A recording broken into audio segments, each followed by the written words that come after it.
We have 5 historic districts, so that does include the Bungalow Historic District, as well as 21 landmarks. We have to preserve our history in any way we can, because they just don't build them like this anymore, right?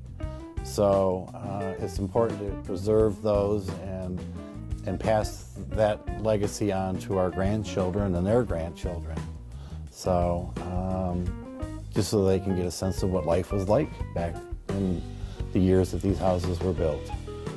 This whole bungalow idea was very interesting to me just personally, as well as having a citywide district that would be able to be very inclusive for everyone.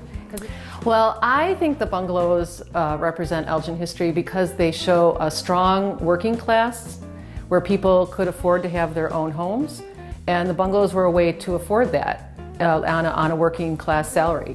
So I think that's what bungalows say, is that it's a kind of an everyman's home. Our mission is to inspire historical discovery through preserving Elgin's heritage.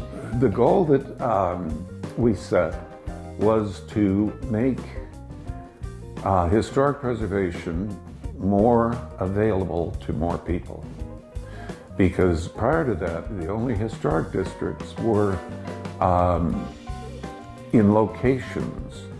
And if you weren't in one of those locations, you weren't in a historic district.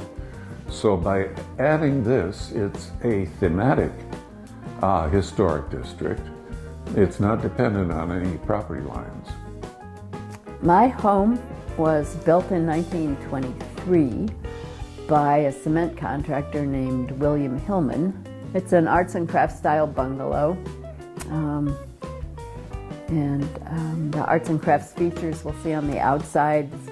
It's got all the perfect characteristics of a 1920s bungalow.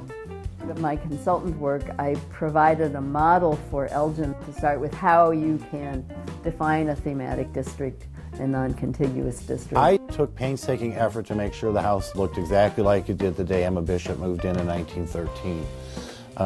And I wanted that to be preserved, and that's one of the things the historic district status brings, is the level of preservation. Awareness of the program, first of all. I think that's the big thing, letting people know that the program is there, and it's there to help them.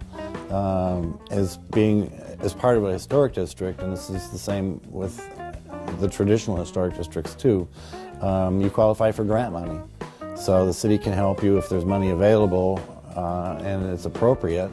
The city can actually help you financially with your project as well. You are able to receive or be eligible for our historic Elgin rehabilitation grants, and those grants are only for historic district residents, and that means that any work that you do on the exterior could be helped with our up to $20,000 for reimbursement.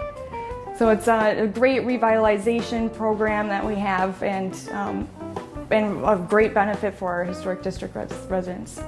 Well, it's still a young district, but I think in the initial phase, the amount of people that came in to help make this happen was beyond just bungalow owners, and people are really excited about this program in this district because it is a unique era in Elgin, and not only Elgin but across America.